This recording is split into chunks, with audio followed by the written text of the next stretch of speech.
Hello again, and welcome back. Ever wondered how big companies build their stuff in the cloud? It all starts with one core idea: networking first. Just as we already mentioned from our other iCloud and AI videos, if the network breaks, the cloud breaks. And the foundation of cloud networking is the VPC, or virtual private cloud.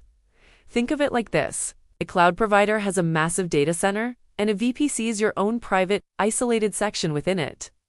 You get to define everything: your own IP address range, subnets, how traffic is routed, and all the security rules. You're in full control. Whether you're on AWS, Azure, or Google Cloud, they all have this. They just might call it something different, like a VNet or VPC network. Inside this VPC, you'll place all your resources: virtual machines, databases, load balancers, you name it.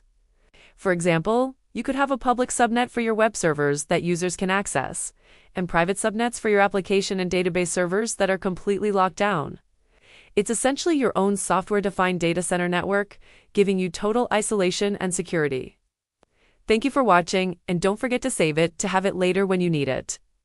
I see you on the next one. NAT Gateway keeps your private subnets connected to the internet safely.